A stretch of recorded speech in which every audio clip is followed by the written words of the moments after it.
Hello friends, I Professor B.K. Jain from Biani Institute of Science and Management of Biani Group of Colleges welcomes you in this special video session.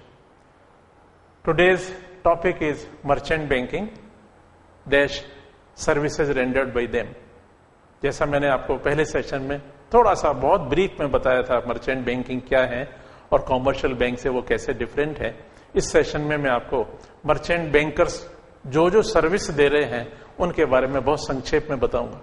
पहली service है project counselling. Project counselling में बहुत सारी चीजें आती हैं। सबसे पहले आता है प्रोजेक्ट को बनाना, प्रोजेक्ट को प्रिपेयर करना। हर एक के बस का प्रोजेक्ट प्रिपरेशन नहीं है, इसके लिए बहुत इंटेंसिव नॉलेज की आवश्यकता है, जब एक अच्छा प्रोजेक्ट बनाया जा सकता है। प्रोजेक्ट बनाने के बाद जो दूसरा काम है वो है प्रोजेक्ट को अप्रेज करना, यानी प्रोजेक्ट की समीक्षा करना। कई एंगल से ये समीक्षा की जाती है, टेक्निकल एंगल से, मार्केटिंग एंगल से, इकोनॉमिक एंगल से ये सारी समीक्षा की जाती है और समीक्षा के बाद ये तय किया जाता है क्या ये प्रोजेक्ट सफल हो पाएगा या नहीं हो पाएगा।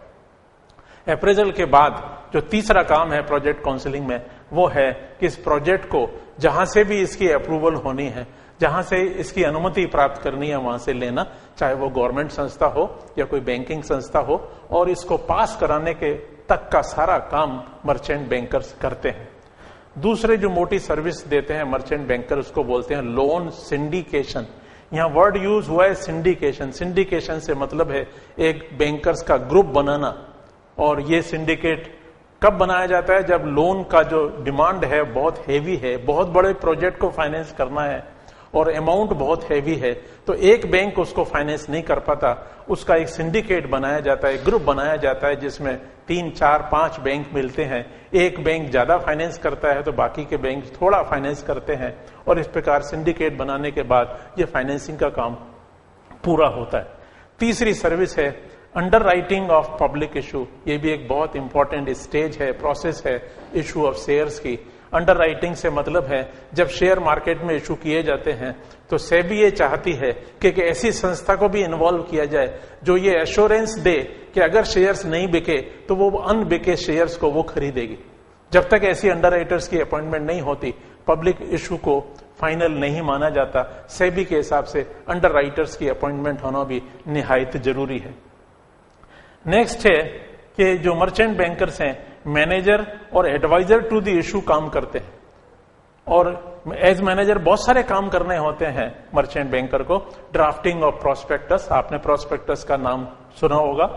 देन एप्लीकेशन फॉर्म को तैयार करना, completing formalities under companies act. बहुत सारी एजेंसी हैं जिनके थ्रू लाइसेंसिंग करना पड़ता है, चाहे वो रजिस्ट्रार ऑफ कंपनीज हो, चाहे स्टॉक एक्सचेंज हो, बहुत सारे पब्लिक और प्राइवेट सेक्टर की कंपनियां जिससे ये सारा काम पूरा करना पड़ता है। लास्ट है पोर्टफोलियो मैनेजमेंट, यानी पोर्टफोलियो मैनेजमेंट से जहां जहां आपने इन्वेस्टमेंट कर रखे हैं उनको रिव्यू करना, और रिव्यू करने के बाद क्या देखना कि हमारा जो पोर्टफोलियो का जो मिक्स है वो सही भी है या नहीं। सही से मतलब है जहां जहां हमने इन्वेस्टमेंट किया है वहां से हमको ऑप्टिमम रिटर्न मिलना चाहिए। ऑप्टिमम रिटर्न किसके तौर पे? चाहे वो इंटरेस्ट के तौर पे हो, चाहे डिविडेंड के तौर पे हो। अगर अपने को लगता है कि अपना पोर्टफोलियो सही नहीं है तो हो सकता है कि हम कुछ पोर्टफोलियो में जहां हमारा इन्वेस्टमेंट है उसको वापस निकालेंगे, कुछ नए पोर्टफोलियो में डालेंगे जिससे हमारा जो रिटर्न है वो ऑप्टिमम हो सके।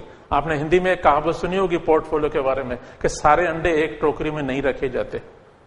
All eggs are not put to in one basket. इसका मतलब अगर आपका पोर्टफोलियो सही नहीं है और अगर पोर्टफोलियो खराब हुआ तो आपका सारा इन्वेस्टमेंट ऐसा हो जाएगा जिससे आपको जो रिटर्न जो आपने एक्सपेक्टेड की थी वो आपको अल्टीमेटली नहीं मिलेगी। This is in very brief about 5 important services rendered by merchant banks. Thank you and thank you. For further details kindly log on to our site www.gurukpo.com।